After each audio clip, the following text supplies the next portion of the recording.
Antes de comenzar con la lectura de un texto maravilloso, ya veréis, os vais a enamorar del discurso sobre la dignidad del hombre, es necesario preguntarnos ¿cuál es la clave de este texto? ¿Vale? Es importante, antes de llegar a él, conocer algunas pistas que nos van a servir para orientarnos porque, bueno, es un texto muy antiguo, de otro contexto filosófico, que puede resultar extraño en algunos puntos. Y sobre todo tenemos que preguntarnos por qué es tan importante para nuestra cultura e incluso para nuestro presente este texto. La clave del discurso sobre la dignidad del hombre está en la restauración de la naturaleza humana desde una visión degradada y humillada hasta un puesto privilegiado de optimismo y esperanza que contrasta con la visión que había mantenido hasta entonces la tradición medieval. Pero ¿cómo hacerlo? ¿Cómo elevar de nuevo al hombre a un puesto de dignidad, a un puesto de admiración? Pico observó de una forma muy inteligente que lo que había que hacer era reformar, restaurar el mito de la creación. Aunque os parezca increíble, lo que Pico va a proponer es una relectura o reinterpretación de la creación del Génesis, del libro del Génesis. ¿El relato del Génesis? ¿Pero qué tenía el relato del Génesis de especial? Bien, todos conocemos exactamente lo que pasó. Tras crear a Adán, lo sabéis, Dios lo colocó, según la Biblia, en el jardín del Edén, de donde brotaron toda clase de árboles deliciosos a la vista y buenos para comer, y en medio del jardín Dios puso el árbol de la vida y el árbol de la ciencia del bien y del mal. En el centro del jardín del Edén, Dios puso el árbol del conocimiento. En el momento de la creación, a veces esto lo olvidamos, pero según el mito, Adán fue creado inmortal y libre. Es decir, no conocía la muerte, tal y como fue hecho en su primera versión por Dios, no conocía la muerte, no conocía la enfermedad y era completamente libre para elegir lo que quisiera. Dios, sin embargo, le puso una sola regla. De cualquier árbol del jardín puedes comer, mas del árbol de la ciencia del bien y del mal no comerás, porque el día que comieres de él, morirás sin remedio. Lo que ocurrió a continuación lo sabemos todos. Al desobedecer a su creador, el hombre perdió su condición original. Realmente lo que se perdió con la expulsión del paraíso fue la inmortalidad y la inmunidad al dolor y a las enfermedades. Así que fijaros, según la interpretación tradicional, al ser expulsado del jardín del Edén, Adán adquirió el carácter humano que hoy en día nos distingue. Es decir, un ser sensible, un ser frágil, pero ante todo, según la interpretación medieval, un ser culpable que arrastra esta mancha, esta culpa para siempre. Pero claro, la pregunta es, ¿qué dignidad tiene un hombre caído y manchado por esta culpa? ¿Qué puede merecer un ser completamente pecaminoso, un ser degradado? Privado de esta naturaleza originaria, de ser lo que era por su génesis divina, en la interpretación medieval del relato bíblico, el ser humano está marcado para siempre por el pecado y la culpa. Para los medievales, da igual lo que haga el ser humano, arrastrará eternamente esta mancha que jamás podrá lavar. Un ejemplo muy claro es la teoría de Agustín de Hipona. Aquí os traigo un fragmento importantísimo de su obra De Vera Religione, que marcó toda la doctrina cristiana de la Alta Edad Media. Fijaros cómo insiste Agustín en esta irrevocabilidad del pecado original. Como resultado de la entrada del pecado en el mundo, el hombre nunca más puede desear el verdadero bien, ni tampoco realizar su verdadero destino. Más bien, se hunde más y más en la esclavitud. No hay forma alguna de sacar al hombre de esta culpabilidad. El mal original no tiene remedio. Es una falta por la cual ya no hay reparación ni posible vuelta atrás. El hombre, para los medievales, ha perdido su inocencia y jamás la va a poder recuperar. Es por eso que Pico de la Mirandola entiende que lo que hay que reformular, lo que hay que reinterpretar es precisamente el relato del Génesis. Y por eso vais a ver que en el discurso sobre la dignidad del hombre se hace referencia constantemente a Adán y se le vuelve a dar un puesto diferente, no la última criatura culpable, sino el centro de la creación. Vayamos ahora a la lectura tan esperada que llevamos preparando durante tantas sesiones del discurso sobre la dignidad del hombre. es decir, de ese texto que el joven Pico había preparado para declamar delante de todos los sabios del mundo en busca de la verdad. La Oratio Diominis Dignitate, a pesar de que el Papa la prohibiera y bueno, nuestro Pico acabara como terminó, tuvo un impacto enorme sobre los pensadores de la época y sobre toda la modernidad. Es decir, no consiguieron silenciar el texto y fue leído por grandes autores como Leonardo da Vinci, lo vamos a ver enseguida, Galileo, Descartes, etc. Vamos, por tanto, a la lectura de estos fragmentos que he seleccionado para vosotros del discurso sobre la dignidad del hombre. No está completo, pero más o menos está todo. Vayamos a ello. Nos dice Pico en el texto: he leído en los antiguos escritos de los árabes, padres venerados, que Abdala el Sarraceno, interrogado acerca de cuál era a sus ojos el espectáculo más maravilloso en esta escena del mundo, había respondido que nada veía más espléndido que el hombre. Con esta afirmación coincide aquella famosa frase de Hermes: gran milagro, oh Asclepio, es el hombre. Fijaros qué forma de empezar. En primer lugar, aquí claramente Pico se está refiriendo a los sabios que le estarían escuchando, ¿no? A eso se refiere con la expresión padres venerados, ¿no? Pero en primer lugar, Pico nos empieza a decir que sabe árabe, porque la primera fuente a la que hace referencia, al igual que veíamos en el orden de las 900 tesis, son los escritos de los árabes. Ya os dije que durante la Baja Edad Media y también durante el Renacimiento, los sabios, los filósofos árabes, los médicos, los geómetras, los matemáticos, fueron extremadamente apreciados en Europa. Nosotros nos imaginamos una Europa aislada, en la que por un lado están los cristianos, por otro los judíos y por otro los musulmanes. No, en el Renacimiento todo era una mezcla y los sabios renacentistas sabían muy bien reconocer las aportaciones, la inteligencia de otros sabios, aunque fueran de otras religiones. Una lección que debemos tomar también en nuestros días, en las que parece que solamente sabemos acerca de nuestra propia cultura y somos completamente ignorantes respecto de otros pueblos. Parece que estos renacentistas casi medievales todavía eran mucho más tolerantes que nosotros y sabían muy bien que había saberes interesantes en otros pueblos que no debemos rechazar por el simple hecho de que no son iguales a nosotros. Así nos dice Pico, ¿no? He leído en los antiguos escritos de los árabes, padres venerados, que Abdala el Sarraceno, no sabemos muy bien quién era este Abdala, no hemos localizado exactamente a qué sabio se refiere Pico de la Mirándola, pero el Sarraceno nos hace ver claramente que era un árabe y su propio nombre, Abdalá, era un árabe. Interrogado este sabio, esta primera autoridad, acerca de cuál era a sus ojos el espectáculo más maravilloso en esta escena del mundo. Fijaros, lo más grande del mundo, ¿qué era para este sabio? Había respondido que nada veía más espléndido que el hombre.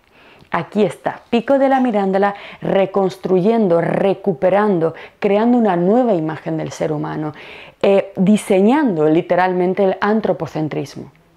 Es importante que veáis que el discurso comienza apelando a autoridades, ¿no? Para reforzar esta idea, que os prometo que era muy innovadora para la época. Pico no quiere decir que sea su propio aporte, sino que empieza a apelar primero a autoridades antiguas para reforzar, para que la idea sea aceptada de una forma más suave y con más prestigio por los sabios de su época. En realidad es el pensamiento de Pico que lo está tapando, pero esta es la estrategia típica del Renacimiento. Primero, la autoridad. Y nos dice, con esta afirmación, con la del árabe Abdalá, con la del musulmán Abdalá, coincide aquella famosa frase de Hermes: gran milagro o Asclepio es el hombre. Está mostrando que hay una autoridad aún más antigua, recordamos que para ellos Hermes Trismegisto era un dios, un sacerdote egipcio, hay por tanto una autoridad aún más antigua que coincide con la sabiduría de los árabes afirmando la misma idea. Fijaros cómo el príncipe de la Concordia está empezando a establecer lazos entre la sabiduría islámica y la sabiduría egipcia original. Las dos fuentes dicen lo mismo: la mayor maravilla de la creación es el ser humano. Ahí está el antropocentrismo. Y sigue Pico. Sin embargo, al meditar sobre el significado de estas afirmaciones, no me parecieron del todo persuasivas las múltiples razones que son aducidas a propósito de la grandeza humana, ¿no? Pico ha leído en los árabes y ha leído en los textos herméticos que el ser humano es la criatura más grande, pero digamos que no le han parecido lo suficientemente convincentes las múltiples razones que han dado los sabios acerca de la grandeza del hombre. Hombre, no lo son o no lo han sido porque la Edad Media no convencieron a los pensadores de tener esta visión optimista acerca del ser humano. Así que parece que hay que hacer un poquito más, hay que esforzarse un poco más para poder lograr el objetivo que es elevar al ser humano. El hombre, familiar de las criaturas superiores y soberano de las inferiores, es el vínculo entre ellas. Ahí está. Pico considera que las antiguas autoridades no habían mostrado la verdadera importancia del hombre. ¿Y en qué consiste para nuestro autor esa importancia? En una centralidad, en una posición intermedia, ¿de acuerdo?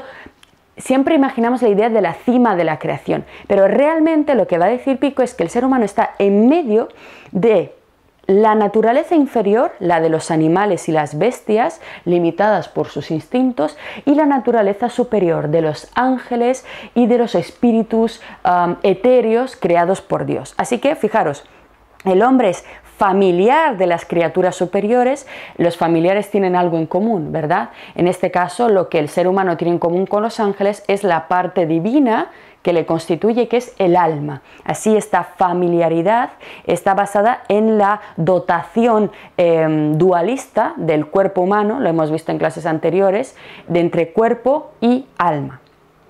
Familiar de las criaturas superiores y soberano de las inferiores. Aquí está la idea. Respecto a los animales, a la naturaleza cambiante, el ser humano es soberano. Tal como se dice en el Génesis, Dios pone en manos del hombre toda la creación para que la use. Aquí está el señorío del hombre sobre el mundo natural, que os decía en sesiones anteriores, va a dar lugar a la problemática relación entre la ciencia moderna y la naturaleza. Poco a poco nos haremos más señores del mundo hasta el punto de perder cualquier respeto al entorno natural y hacerle un daño irreversible como el que hemos llegado hoy en el siglo XXI a hacerle. Pero todas estas ideas, todo aquello que impulsó esta loca carrera de la ciencia, parten de periodos mucho más antiguos, como es el caso del Renacimiento. En el momento en el que el ser humano deja de considerarse a sí mismo como un ser inferior y pasa a ser señor del mundo, las cosas cambian. La ciencia comienza a desarrollarse. El optimismo, la fuerza, el poder invaden la realidad. El ser humano se convierte en señor del mundo.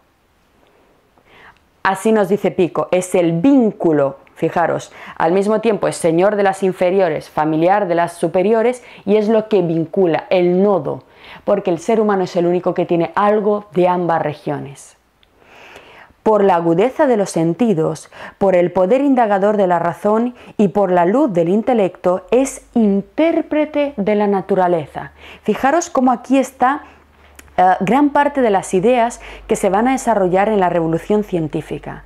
El hombre es el intérprete, es el encargado de entender los secretos que hay de la naturaleza. No se trata solo de usarla o de observarla, sino de interpretarla, que eso es lo que hace la ciencia. ¿Y por medio de qué armas, de qué herramientas el hombre tiene que ser intérprete de la naturaleza? A través de la agudeza de los sentidos, fijaros, la observación empírica, y el poder indagador de la razón y la luz del intelecto. Tenemos observación empírica experimental, que enseguida veremos desarrollarse con Galileo, y por el otro, la luz del intelecto, la matemática.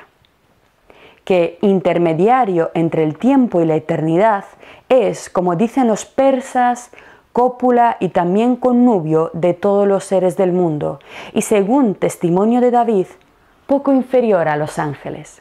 Fijaros qué bonito, ¿no? El ser humano es un intermediario entre el tiempo y la eternidad. La eternidad es el marco temporal que corresponde a los ángeles y a Dios. Este tipo de criaturas, de las sustancias inmateriales, no se ven afectadas por el tiempo. Ellas son eternas. Hay una parte del hombre que participa de esa eternidad dentro de este sistema de pensamiento neoplatónico, que es el alma. Y al mismo tiempo el ser humano pertenece al tiempo cronológico, es decir, al tiempo de la naturaleza, de las cosas que mutan, cambian, envejecen y mueren. Así que él está a medio camino. Hay una parte de sí mismo que va a morir por efecto del tiempo, de la vibración de la materia, y otra parte de sí mismo que jamás morirá, que es eterna y que es el alma. Así que es un intermediario entre el tiempo y la eternidad.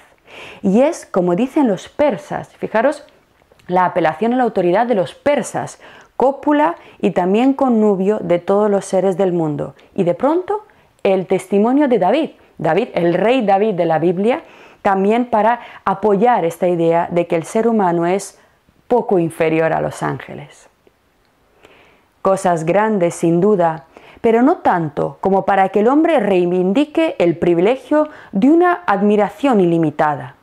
Porque en efecto, no debemos admirar más a los propios ángeles y a los beatísimos coros del cielo. Fijaros el giro que da Pico. Dice, no, todo esto está muy bien, son cosas muy grandes, pero parece ser que tampoco tendremos que venirnos tan arriba, ¿no? No es suficiente como para que el ser humano se reivindique algo así como el privilegio de una admiración ilimitada. Vamos al texto número 2. Pero finalmente me parece haber comprendido por qué el hombre es el más afortunado de todos los seres animados. Fijaros, esta idea también es muy importante. La fortuna, atentos, es un tipo de bien que un ser humano puede llegar a adquirir sin merecérselo, ¿vale? Cuando tenemos buena suerte, nos toca la lotería o conocemos a alguien maravilloso en nuestra vida, nos ha tocado, nos ha sido regalado. Así, el ser humano, en este aspecto, según Pico de la Mirandola, es el más afortunado de los seres, porque no ha hecho nada específico y, sin embargo, Dios le ha otorgado un conjunto de cualidades que le convierten en la cima de la creación. Fortuna. En primer lugar, fortuna. Me parece haber comprendido por qué el hombre es el más afortunado de todos los seres animados y digno, por lo tanto, de toda admiración. Aquí aparece la segunda palabra importante, la dignidad.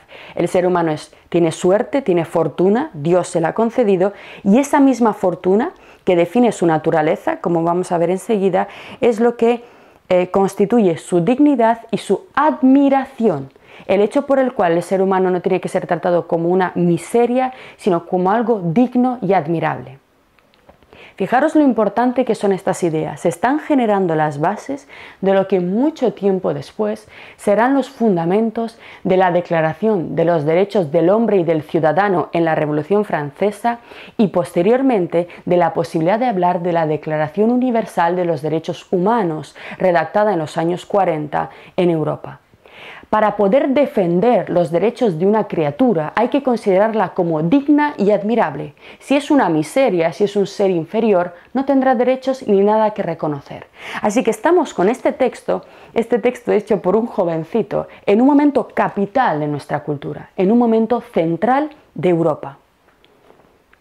Y sigue Pico y nos dice, comprendí en qué consiste la suerte que le ha tocado al hombre en el orden universal, no solo envidiable para las bestias, sino para los astros y los espíritus ultramundanos. Hay aquí también un conjunto de ideas muy interesantes, ¿no? Nos dice que la suerte que nos ha tocado no es algo que nos hayamos ganado, ni mucho menos. De hecho, Adán, ya lo hemos visto antes, pues no se merecía nada debido a su pecado. Así que Dios nos ha dado la suerte en el orden universal. El término orden hace referencia a la idea, creencia implícita por parte de Pico de la Mirandola, como platónico, neoplatónico que era, de que la realidad, la naturaleza no es un conjunto anárquico o azaroso, movido por reglas completamente caóticas, sino que es un orden creado y perfectamente medido por una mente inteligente que es la mente de Dios. Efectivamente, Pico della Mirandola, está en la época y es neoplatónico, defiende la teoría del diseño inteligente, ¿no? Hay un orden y por tanto se puede decir que Dios ha puesto al hombre en un lugar privilegiado.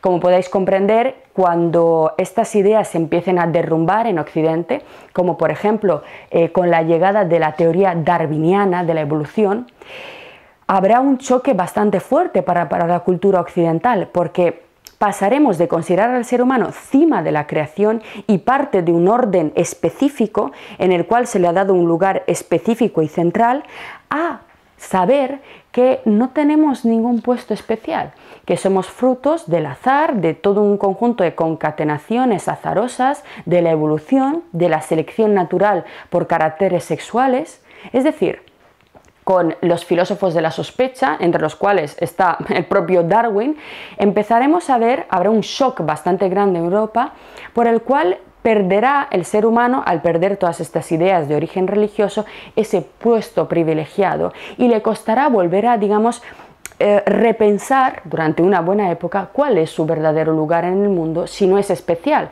No tenemos nada especial, somos animales entre los demás animales, fruto además de concatenaciones azarosas, ¿no? Eso es lo que nos dice nuestra biología y nuestra ciencia contemporánea. Sin embargo, para que pudiéramos llegar a este punto falta mucho tiempo y ahora podemos entender a qué se enfrentó Darwin, qué era lo que tenía que tumbar para poder, digamos, desarrollar una teoría como la teoría evolutiva. Y sigue Pico. Cosa increíble y estupenda, ¿no? El hecho de que el ser humano no solamente sea envidiable para las bestias, sino también para los astros y los espíritus ultramundanos. Somos envidiables para las bestias porque ellas no pueden hacer lo que nosotros hacemos, pero tampoco los astros, fijaros. Los planetas, los ángeles, no pueden sentir, no pueden tener emociones, no pueden amar, no pueden entristecerse, tampoco pueden descubrir la naturaleza, hacer ciencia. Su mente es eterna y perfecta, así que hay todo un conjunto de vivencias que ni siquiera los ángeles pueden experimentar y el ser humano sí. Por eso Pico le llama el más afortunado de los seres, ¿no? A pesar del sufrimiento, también podemos sentir alegría y eso es algo que los ángeles no pueden hacer. ¿Y por qué no? En razón de ella, el hombre es llamado y considerado justamente un gran milagro y un ser animado maravilloso. Pero escuchen, oh padres, cuál es tal condición de grandeza y presten en su cortesía oído benigno a este discurso mío. Recordamos que nuestro Pico está hablando con los principales sabios del mundo. Ya el sumo padre, Dios arquitecto, había construido con leyes de arcana sabiduría esta mansión mundana que vemos. También una frase capital. Ya lo hemos visto, Dios arquitecto, la idea de concebir a la divinidad como un demiurgo, como un creador, que además es arquitecto, es decir, que usa el compás, la matemática, la geometría para crear el mundo. Fijaros, este Dios arquitecto de inspiración puramente platónica ha construido con leyes.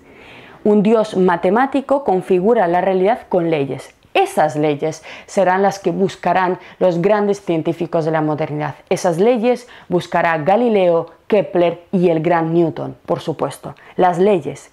No se pueden buscar leyes fijas y permanentes si no hay detrás del pensamiento del científico la creencia de que el mundo está organizado por leyes. Si el mundo fuera puramente azaroso, una ciencia en búsqueda de leyes permanentes, fijas y cognoscibles sería absurda. Pensad lo que ocurre con la cuántica. Hoy en día sabemos que a nivel cuántico la materia no sigue leyes estables o por lo menos no muy comprensibles por nuestra mente. Parece ser que ese mundo no ha sido ordenado por un Dios arquitecto, ¿no? Se escapa a ello. Pero aquí está la idea que inspirará la ciencia moderna.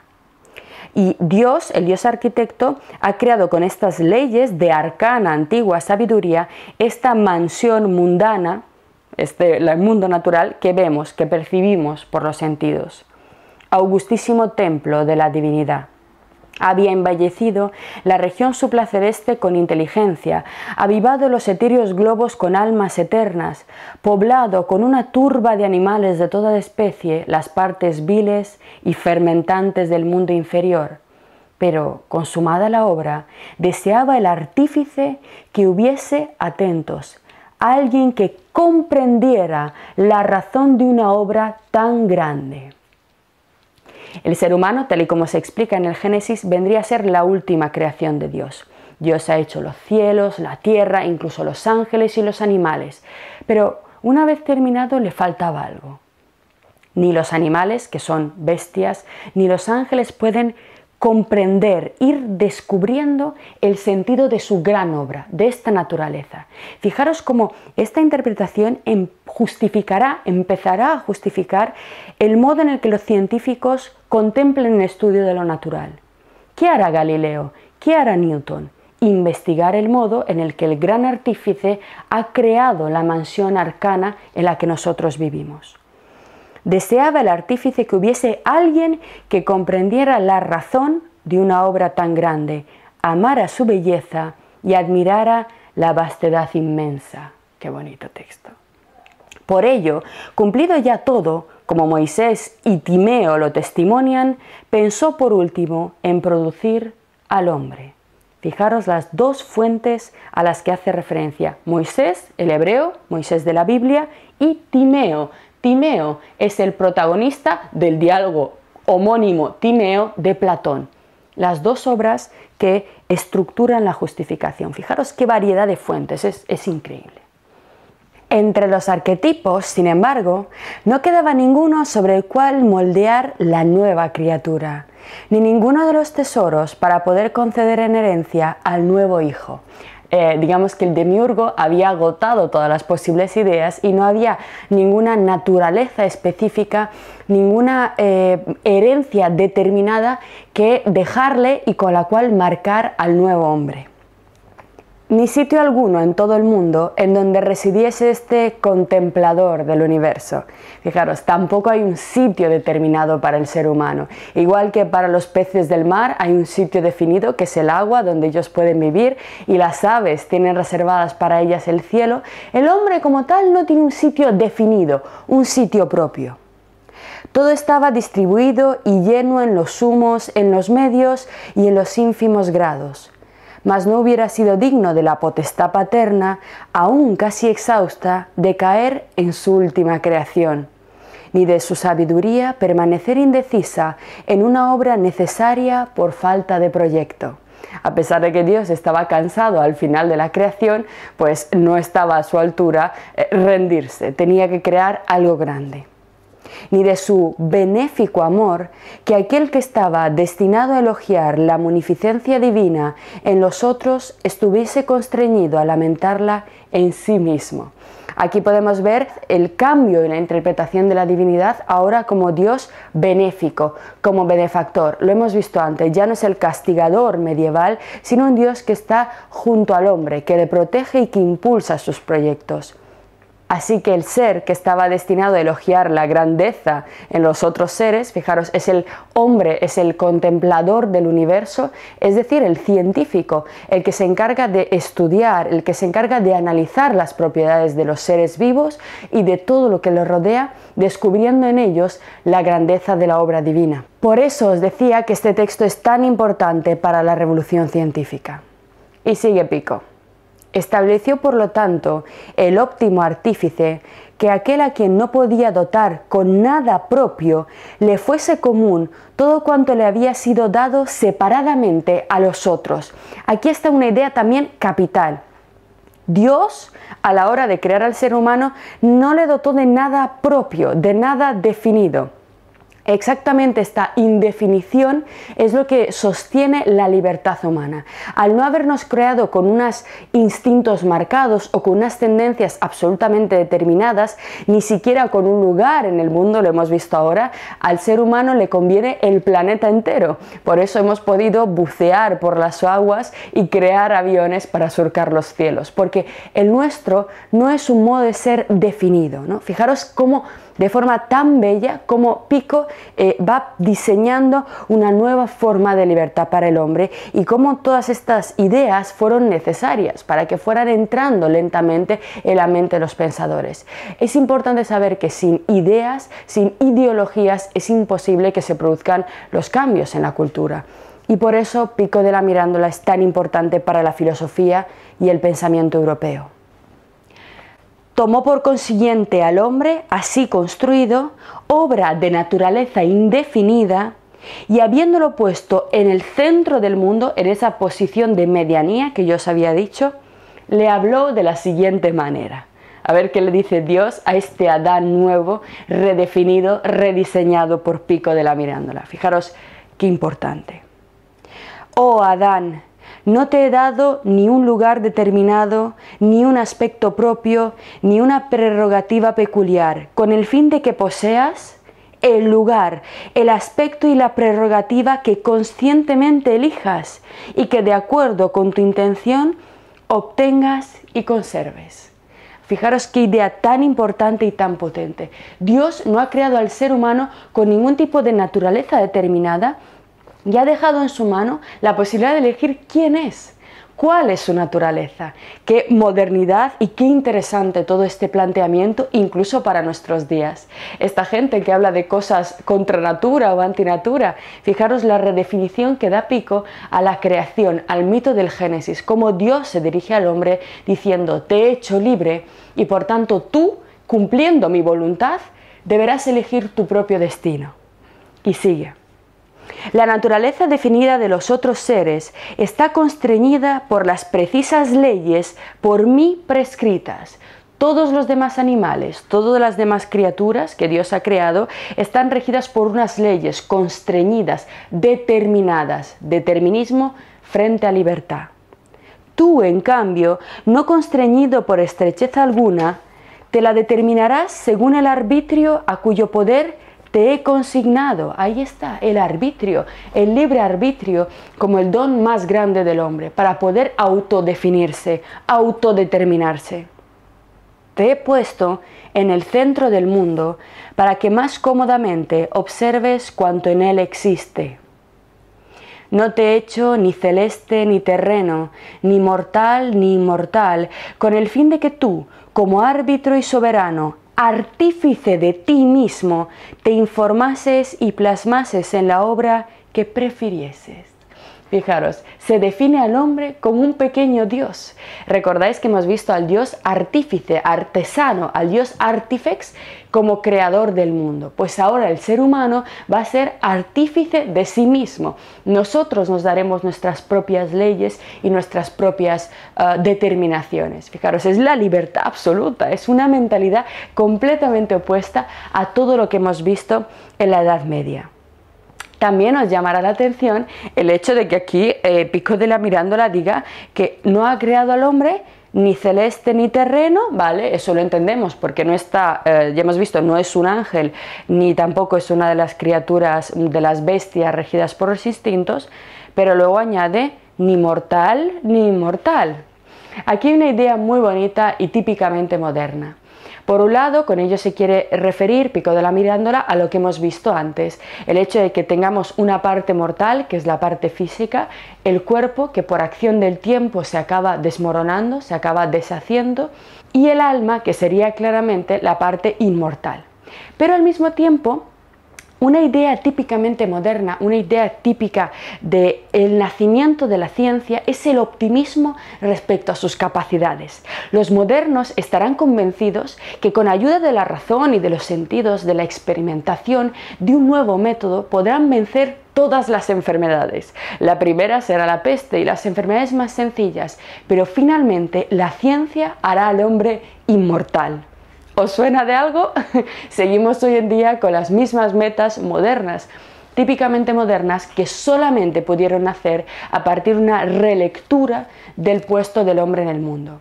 Llama muchísimo la atención la cantidad de teología que hay, por ejemplo, en textos como Pico della Mirandola y en otros autores que nosotros vamos a ver. Todo el rato hay referencias a la divinidad, pero es que es imposible en la época en la que nosotros estamos hallar discursos distintos. La historia de la evolución del pensamiento europeo es una historia en la que el pensamiento religioso, espiritual, forma un núcleo importantísimo hasta prácticamente llegados al siglo XIX. A partir del XIX será cuando encontremos autores que empiecen a descartar la creencia en Dios y las interpretaciones religiosas dentro de la filosofía. El más importante de ellos, por supuesto, Friedrich Nietzsche, del cual también tenemos un magnífico curso que os recomiendo que le echéis un vistazo porque os va a encantar.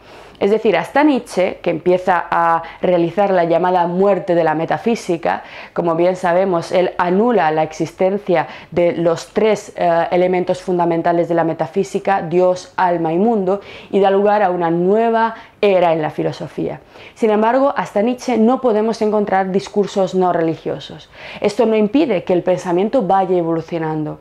Fijaros cómo Pico se mantiene dentro de una interpretación claramente espiritualista, pero reinterpreta la Biblia, reinterpreta el Génesis. Es decir, el individuo no necesariamente sacerdote, no necesariamente elegido profeta, se toma ahora la libertad de interpretar por sí mismo incluso los textos sagrados. Esta hermenéutica individual de los textos, de la que hablábamos en sesiones anteriores, constituye también un rasgo central de la modernidad y del propio Renacimiento. Y sigue Pico de la Mirandola, nos dice en el tercer texto: no te he hecho ni celeste ni terreno, ni mortal ni inmortal, con el fin de que tú, como árbitro y soberano, artífice de ti mismo, te informases y plasmases en la obra que prefirieses. Podrás degenerar en los seres inferiores, que son las bestias, podrás regenerarte según tu ánimo en las realidades superiores, que son divinas. Dependerá de los actos del hombre el destino de su vida. También esta es una idea extremadamente importante que contrasta con el determinismo propuesto por Lutero. Para Lutero, para el protestantismo, tal como él lo interpretó y que por tanto quedó marcado dentro de este nuevo tipo de cristianismo que nació en Europa, como hemos visto en las sesiones anteriores, el ser humano está determinado, es decir, la salvación del alma no depende de nuestros hechos a lo largo de la vida. Es decir, el hecho de que hayamos sido buenos y hayamos realizado obras correctas no nos garantiza el paraíso. E incluso si hemos sido unos asesinos en serie, tampoco eso hace que vayamos al infierno. Para los protestantes, solo la gracia de Dios salva al hombre, porque todo está predeterminado. Antes de incluso llegar a nacer, Dios ha hecho toda la creación de golpe, con todos los acontecimientos que van a tener lugar en ella, incluidas nuestras propias vidas. Así que somos seres puramente determinados. Nuestras obras no nos llevan a un sitio ni a otro. La gracia de Dios es la que ordena. Este artífex es ordenador de todo. No hay espacios de libertad para el protestantismo.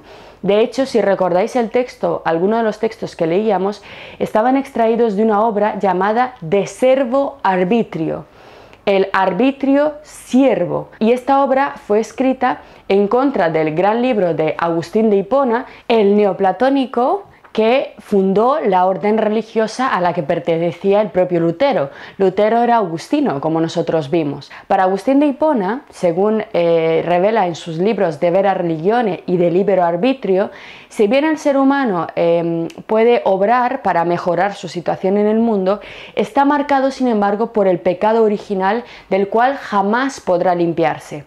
Estamos viendo cómo Pico de la Mirandola está regenerando completamente esta visión. Lutero, frente a su maestro Agustín de Hipona, considerará que ningún pecado está en manos del ser humano, al igual que ninguna forma de salvación. ¿De acuerdo? Sin embargo, fijaros, Pico le da completamente la vuelta y le dice: tú podrás degenerar en los seres inferiores, que son las bestias, o podrás regenerarte según tu ánimo, es decir, según tus deseos, según tus obras, en las realidades superiores, que son divinas. Y vamos al texto 3. Oh, suma libertad de Dios Padre, oh, suma y admirable suerte del hombre al cual le ha sido concedido obtener lo que desee, ser lo que quiera. ¿Hay alguna formulación más bella de la libertad? Las bestias, en el momento en que nacen, sacan consigo del vientre materno, como dice Lucilio, todo lo que tendrán después, los instintos. Los espíritus superiores, los ángeles, desde un principio o poco después, fueron lo que serán eternamente. Ya os he dicho, ellos no pueden sentir, ellos no pueden cambiar, no pueden tener emociones, están determinados. Al hombre, desde su nacimiento, el Padre le confirió gérmenes de toda especie y gérmenes de toda vida, y según como cada hombre los haya cultivado, madurarán en él y le darán sus frutos. Fijaros la insistencia en el hecho de que depende de cómo nosotros deseemos, además, libremente madurar los frutos, así será nuestra vida. Tenemos gérmenes de todo, no estamos determinados respecto a nada. Podemos ser artistas, podemos ser ingenieros, podemos ser lo que queramos, no estamos determinados de ningún modo. Así que dependiendo de nuestras propias obras, llegaremos a ser libremente lo que queramos. Si cultivamos algunas partes de nosotros, como las partes más bajas, solamente seremos bestias. Si en cambio cultivamos las cosas elevadas, las que nos hacen propiamente humanos, nos podremos ir elevando hacia lo más divino y perfecto. Así nos dice. Si fueran vegetales, los gérmenes que cultivemos, será planta. Si sensibles, será bestia. Si racionales, se elevará a animal celeste. Si intelectuales, será ángel o hijo de Dios. Fijaros los grados de elevación que también encontramos, por ejemplo, en un autor como Aristóteles, en los cuales el punto más importante es el intelectual. La razón, la racionalidad es lo que pone al hombre por encima de todas las criaturas. ¿Quién no admirará a este camaleón nuestro? Fijaros, la definición del hombre como camaleón, como una criatura cambiante, que puede cambiar sus colores según la circunstancia, que no está determinado. O más bien, ¿quién admirará más cualquier otra cosa? Ahora somos lo más admirable del mundo. No se equivoca Asclepio, Hermes, en razón del aspecto cambiante y de esta naturaleza que se transforma incluso a sí misma. Cuando dice que en los misterios el hombre era simbolizado por Proteo. Proteo en la mitología griega era el dios del mar, concretamente era un dios que se transformaba en las olas del mar, de tal modo que él cambiaba, tenía una naturaleza tan cambiante como las olas del mar que nunca son iguales, ¿no? Así es el hombre. Cambia constantemente con la historia y también dentro de su propia vida, dentro de su propia maduración o degradación. 5. Por ello, si ven ustedes a alguno entregado al vientre, arrastrarse por el suelo como una serpiente, no es hombre ese que ven, sino planta. Si hay alguien esclavo de los sentidos, cegado por calipso, por vanos espejismos de la fantasía y cebado por sensuales halagos, no es un hombre lo que ven, sino una bestia. En cambio, si hay un filósofo que, con recta razón, discierne todas las cosas, venérenlo. Es animal celeste, no terreno. Si hay un puro contemplador ignorante del cuerpo, adentrado por completo en las honduras de la mente, este no es un animal terreno ni tampoco celeste, es un espíritu más augusto, revestido de carne humana. Es importante observar aquí el típico solipsismo moderno. Lo encontraremos en Descartes. El racionalismo moderno, llevado a su extremo, empezará a, tener problemas con la parte corporal, material del cuerpo. Solamente la razón representa lo más exquisito, lo más elevado. Así que fijaros, el culmen para Pico de la Mirandola es un ser adentrado por completo en las honduras de la mente, en la razón. Y continúa, ¿quién pues no admirará al hombre? Por esta razón el persa Euantes, en el pasaje donde expone la teología caldea, escribe: el hombre no tiene una propia imagen nativa, sino muchas extrañas y adventicias. Esto es precioso, no hay una imagen de nacimiento, sino imágenes extrañas y adventicias que van surgiendo. De aquí el dicho caldeo: el hombre es animal de naturaleza varia, multiforme y cambiante. 6. Pero, ¿para qué destacar todo esto? Para que comprendamos, ya que hemos nacido en la condición de ser lo que queramos, que nuestro deber es cuidar de todo esto. Importantísimo. No basta con el hecho de liberar al hombre mediante esta reinterpretación. No basta con el hecho de que nos demos cuenta que somos seres dotados de libertad, capaces de llegar a ser cualquier cosa. Eso está muy bien, pero como nos ha dicho en textos anteriores, la libertad también es una forma o una posibilidad de degradación, de caída absoluta. Si Dios nos hubiera hecho perfectos, no habría ningún problema. Tendríamos garantía de calidad de que siempre seríamos felices. Pero el hecho de que podamos elegir, que seamos absolutamente libres, implica que podemos elegir mal, que podemos decidir mal en nuestra vida, hacerlo irracionalmente con insuficientes datos, insuficientes conocimientos de cómo funciona el mundo, cómo funcionan las personas, la sociedad y nosotros mismos, y esa falta de conocimiento, esa falta de racionalidad, esa bestialidad nos lleve trágicamente a la desgracia. Esto es lo que estamos jugando en el texto. De esto va la filosofía, de poder alcanzar o no nuestra propia felicidad.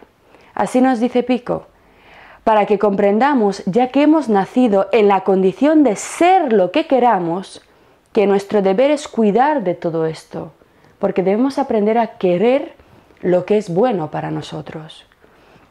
Que no se diga de nosotros que siendo en grado tan alto no nos hemos dado cuenta de habernos vuelto semejantes a los brutos y a las estúpidas bestias de labor. Somos libres, somos criaturas que podemos llegar a lo máximo y elegimos ser bestias sentados en un sofá, tragando basura, leyendo basura y no haciendo nada con nuestras vidas. Fijaros a dónde puede conducir también esta libertad mal usada, si no nos damos cuenta de que esta suerte que Dios nos ha concedido, según Pico, puede ser también una maldición. No es tan sencillo. Ahí está el truco del pecado original. Ahí está, tú eres libre, pero también puedes elegir libremente tu caída y tu absoluta decadencia.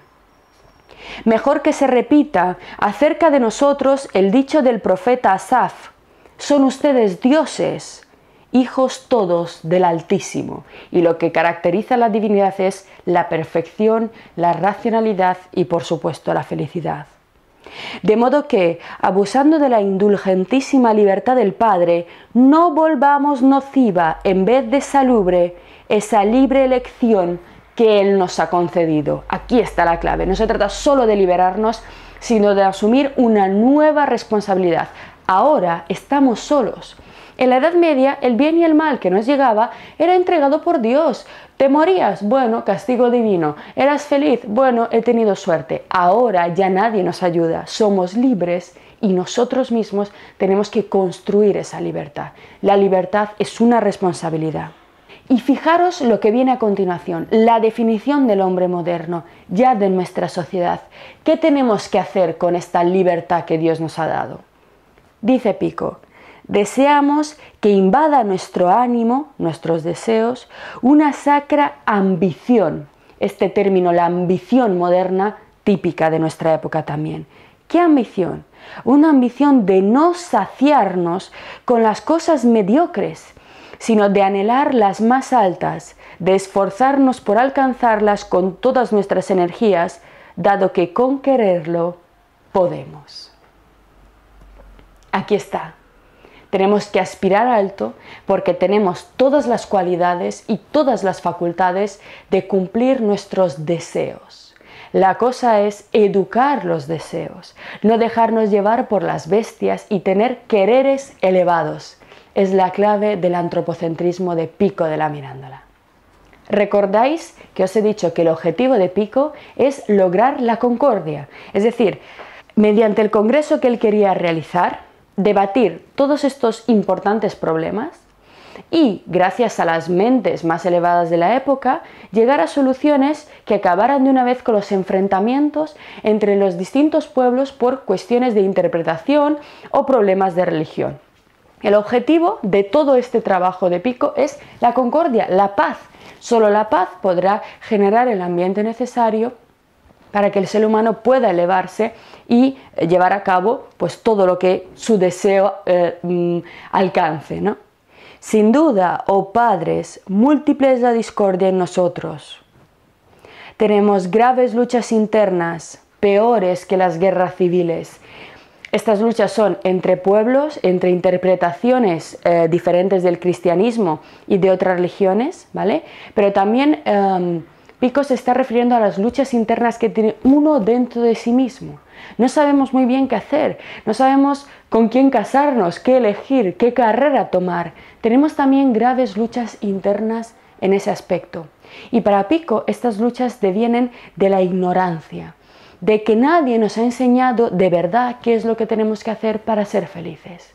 Solo el conocimiento, solo alguien que haya ido por delante y haya podido experimentar y reflexionar sobre el mejor camino en la vida del hombre, podrá ayudarnos. Y fijaros, no es un camino determinado. La libertad, la posibilidad de elegir para cada uno su naturaleza está abierto. Fijaros qué complejidad, qué sutileza. Nada de ideas baratas y simples de libro de autoayuda. Fijaros qué precisión. Tenemos graves luchas internas, peores que las guerras civiles. Si queremos huir de ellas, si queremos obtener esa paz, solo la filosofía podrá tranquilizarlas y componerlas. Solo el saber, el amor al saber, además la filosofía, no el dogma, no las ciencias particulares, la filosofía, que es esa forma de acercarse a la realidad a través de las preguntas, no a través de las respuestas, no a través de verdades definitivas que valgan para todos para siempre, sino reflexionando con la crítica, con la pregunta en cada nueva circunstancia. Solo la filosofía podrá tranquilizar la guerra del mundo y recomponerla. Si sobre todo nuestro hombre establece tregua con sus enemigos y frena los descompuestos tumultos de la bestia multiforme y el ímpetu, el furor y el asalto del león, entonces, si más solícitos de nuestro bien deseamos la seguridad de una paz perpetua, ésta vendrá y colmará abundantemente nuestros votos. Pico está diciendo que en primer lugar hemos de parar la violencia, hemos de parar esta bestia multiforme, el ímpetu, el furor, el asalto del león, el enseguida ser agresivos con los demás. Hay que sentarse a pensar, a reflexionar, no a debatir, a atacarnos, a despellejarnos lo que vemos en la tele, en las tertulias. Eso no es pensar, eso es la furia del león. Hay que parar en este bellísimo concilio que este jovencito había diseñado.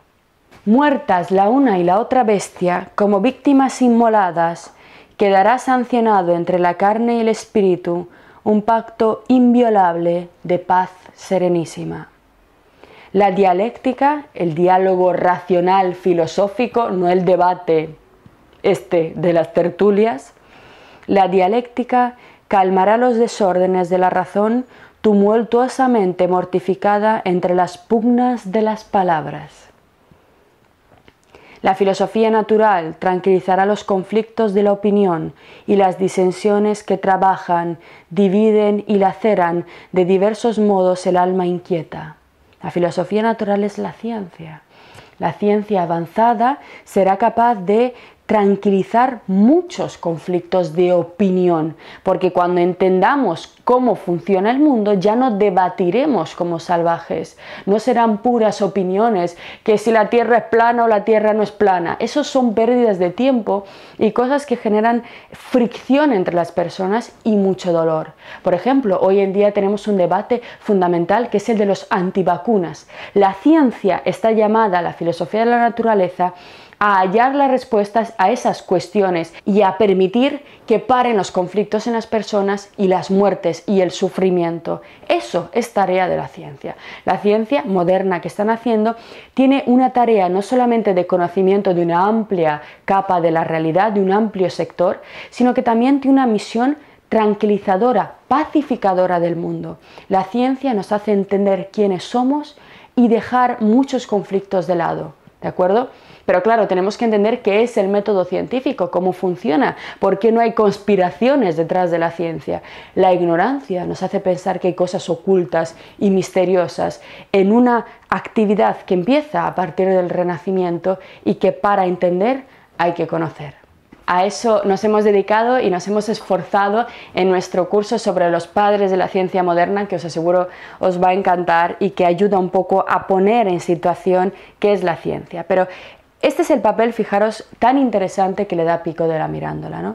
La filosofía natural tranquilizará los conflictos de opinión y las disensiones que trabajan, dividen y laceran, la idea de lacerar, de diversos modos el alma inquieta. Pero los tranquilizará de tal modo que nos harán recordar que la naturaleza, como ha dicho Heráclito, es engendrada por la guerra y por eso llamada por Homero contienda. Por eso la filosofía natural no puede darnos verdadera quietud y paz estable, don y privilegio en cambio de su señora, la teología. Este fragmento también es muy importante.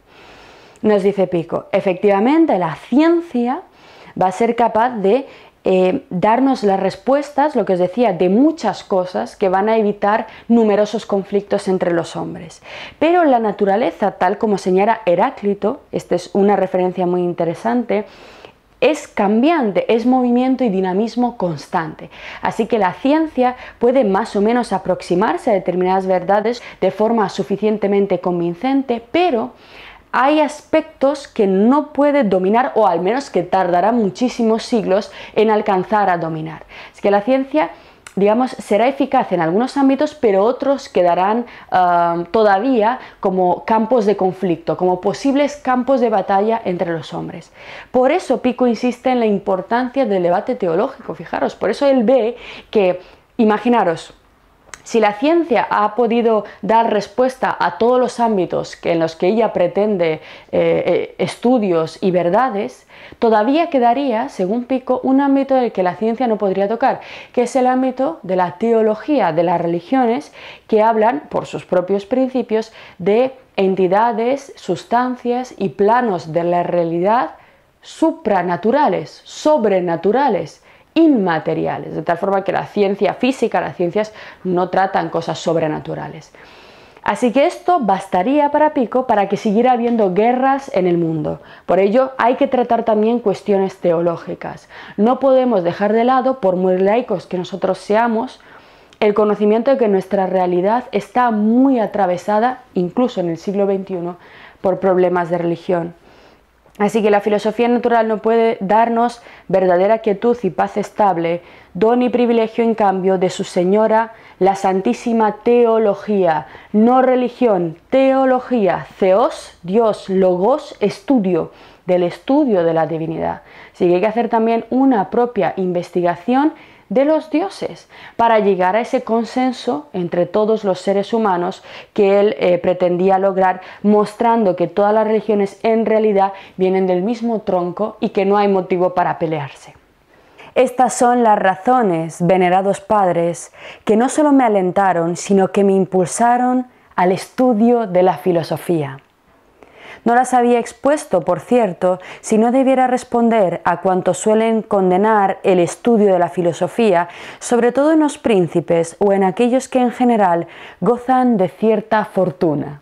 Ahora Pico della Mirandola va a hacer una hermosísima defensa de por qué hay que estudiar filosofía, por qué la filosofía tiene que estar en la sociedad y por qué la filosofía es la principal herramienta de conocimiento y de paz. Porque hemos visto cómo la paz solo se alcanza a través del conocimiento para Pico. Así que nos dice, no habría explicado todas estas razones si no fuera porque hay muchísima gente que considera que la filosofía no debe ser estudiada, sobre todo en los príncipes o en aquellas personas que en general gozan de cierta fortuna. Todo este filosofar, en efecto, es más bien razón de desprecio y de afrenta. Fijaros, en la sociedad de Pico della Mirandola ocurría lo mismo que ahora. No hay infarto más grande que le pueda dar a un padre que su hijo llegue diciendo que quiere estudiar filosofía. Parece que es lo peor que uno puede hacer, ¿no? Desprecio y afrenta. Tanta es la miseria de nuestro tiempo que de honor y de gloria. y esta perniciosa y monstruosa convicción ha invadido a tal punto la mente de casi todos que según ellos solo poquísimos o nadie debería filosofar. Me interesa también esta idea de pocos deberían filosofar. En nuestra sociedad también nos están vendiendo esto. Parece que solo los intelectuales de las universidades, unos cuantos iluminados, pueden tomarse el derecho de filosofar, de reflexionar. No os traguéis eso. La filosofía es para todos. La filosofía es algo vivo, algo alegre, algo que nos llene y sencilla si tenemos un poquito de paciencia y un poquito de amor. La filosofía no es para pocos, la filosofía es para todos, tal y como nos dice Pico. Como si investigar y tener siempre ante la mente los problemas de las causas, de los procesos de la naturaleza, de la razón del universo, de las leyes divinas, de los misterios de los cielos y de la tierra, no valiese nada, a menos que se obtuviera de ello una utilidad o una ganancia. No, toda esta gente que no solamente dice que son unos pocos los que deben filosofar, porque para filosofar hay que ser como muy inteligente, sino que además solo se dedican a la filosofía por dinero. No la respetan, no la practican, solo dinero. Hemos llegado a tal punto, y bien doloroso, que no se considera sabios sino aquellos que hacen del estudio de la sabiduría una fuente de ganancia. ¿Os suenan esos que van de filósofos y que se creen más inteligentes simplemente porque cobran? Fijaros cómo denuncia Pico esta forma de actuar. La filosofía es para todos y debe llegar a todos. De modo que se puede ver a la púdica Palas, Palas Atenea, Atenea la diosa de la filosofía, residente entre los hombres por don divino, expulsada, ridiculizada y vilipendiada. No hay quien la ame, quien la secunde, si no es con un pacto de que ella se prostituya y traiga ganancia con su violada virginidad. Y recibido el dinero, que ponga en el cofre del rufián el mal obtenido dinero. Filosofía solo por dinero, no sé si os suena. Digo todo esto y no sin grandísimo dolor e indignación, no ya contra los príncipes, sino contra los filósofos de nuestro tiempo, quienes creen y predican que no se debe filosofar porque no se han establecido premios y recompensas para los filósofos, como si con este aserto no mostraran no ser filósofos. Toda su vida, en efecto, estando puesta al servicio del lucro y de la ambición, no abrazan el conocimiento de la verdad por sí misma. Al menos se me concederá, al menos no enrojeceré cuando sea elogiado por ello, que nunca he filosofado sino por amor a la pura filosofía, ni he esperado ni he buscado nunca en mis estudios y en mis meditaciones ninguna merced ni ningún fruto que no fuese la formación de mi alma y el conocimiento de la verdad, por mí supremamente ansiada. He sido siempre amante tan apasionado de la verdad que, dejada toda preocupación de los asuntos privados y públicos, me he dedicado por entero a la paz contemplativa. De esta, ni las calumnias de los envidiosos, ni los dardos malignos de los enemigos han podido hasta aquí, ni podrán nunca apartarme. Pobre Pico, un envidioso le denunció y acabaron matándole. Ha sido la filosofía, atentos, quien me ha enseñado a depender de mi sola conciencia más que de los juicios de los otros, y estar atento siempre, no del mal que se dice de mí, sino de no hacer o decir algo malo yo mismo. La grandísima lección ética de Pico, preciosa. Hay algunos, fijaros, que desaprueban por completo esta clase de discusiones y esta iniciativa mía de debatir en público. Muchos no querían participar en este congreso de Pico porque pedía el debate público. Esto es algo que van a evitar siempre los famosos falsos filósofos, ¿no? Les gusta dar charlas, pero el debate en el que otro a su misma altura le vaya a preguntar, no, debatir públicamente no. Debatir de verdad, me refiero en esas charlas de tertulia de la tele, debatir. Hay algunos que desaprueban por completo esta clase de discusiones y esta iniciativa mía de debatir en público cuestiones doctas afirmando que todo está enderezado más bien a hacer bella exposición de ingenio y de doctrina que a obtener conocimiento. Tienen miedo.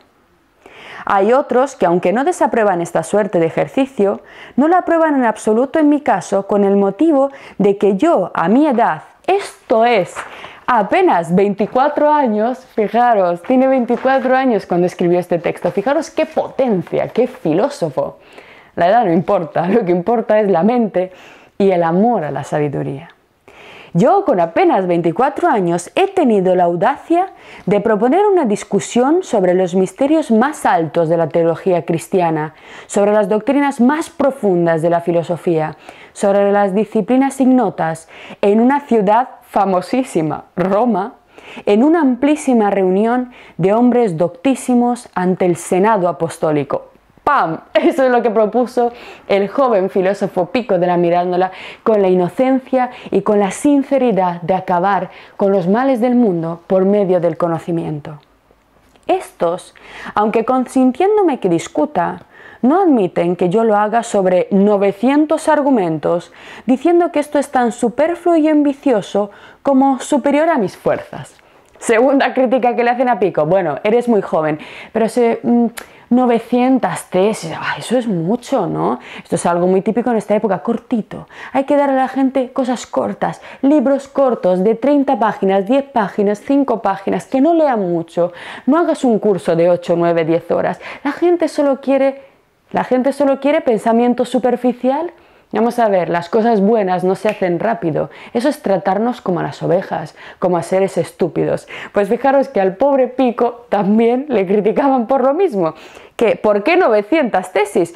Reúne todos los problemas de la humanidad en 3 tesis y vamos a tratarlo en 5 minutos. En fin, fijaros. ¿A cuántos, en primer lugar, critican esta costumbre de discutir en público? No he de decirles muchas cosas.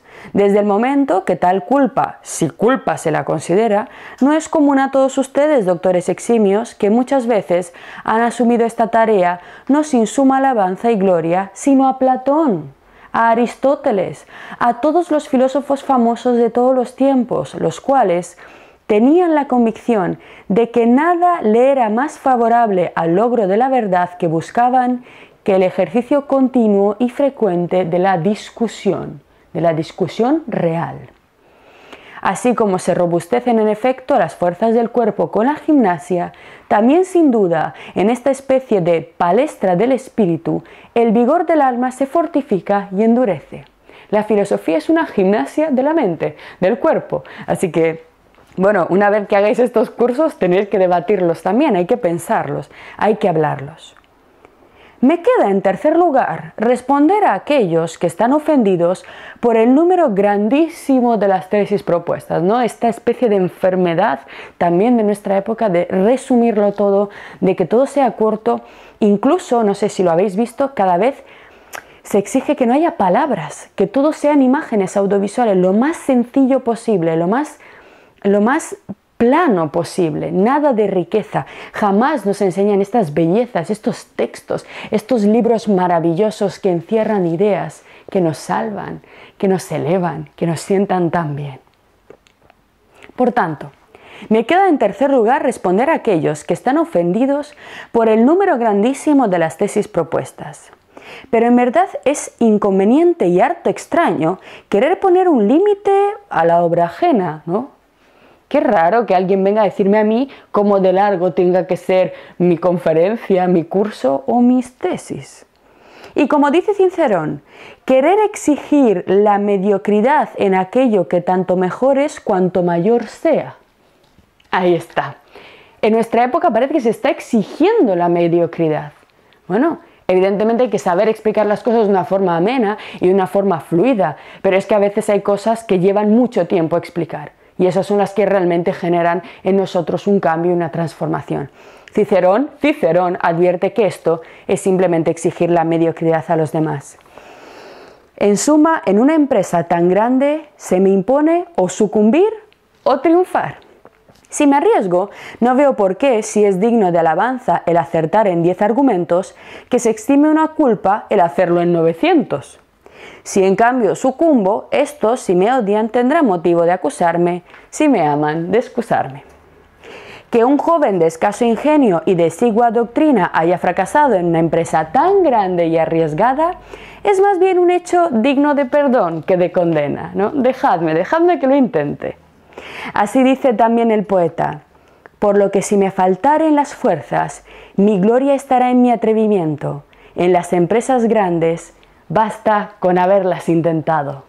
Y finalmente, Pico introduce otra de las ideas fundamentales de la modernidad, la práctica. No basta con la mera sabiduría de los libros, sino que hay que dar un paso más y llevar nuestras ideas y nuestras convicciones a la acción. Vamos al último texto. Nos dice: es verdaderamente poco digno, como afirma Séneca, saber solamente por reflejo de los libros, como si los reflejos de los mayores hubieran cerrado la vía a nuestra obra. Tenemos que conocer el legado del pasado, tenemos que conocer a los grandes, pero su reflejo no nos debe cegar. Tenemos que iniciar nuestra propia obra. Este es el sujeto moderno. Como si, agotada la fuerza de la naturaleza, no pudiese engendrar algo que, aunque sin exhibir plenamente la verdad, la vislumbre de lejos, ¿no? Como si los sabios antiguos o los científicos ya lo hubieran dicho todo, como si no nos quedara a nosotros ninguna verdad que descubrir. Claro que sí. Que si el campesino odia la infecundidad del campo y el marido la de la mujer, toque machista de Pico de la Mirándola, estamos en el siglo XV, ¿qué creéis? Cierto es que la mente divina odiará tanto más a un alma infecunda, atada y cautivada a sí misma, cuanto más noble sea la prole que de ella se desea. Por tales motivos, yo, insatisfecho con haber reunido las comunes, he puesto a discusión muchas doctrinas de la antigua teología de Hermes Trismegisto, muchas de las doctrinas de los caldeos y de Pitágoras, el matemático, muchos de los más escondidos misterios de los hebreos. Hemos propuesto también a la discusión muchísimos argumentos encontrados y elaborados por nosotros referentes a las cosas naturales y divinas.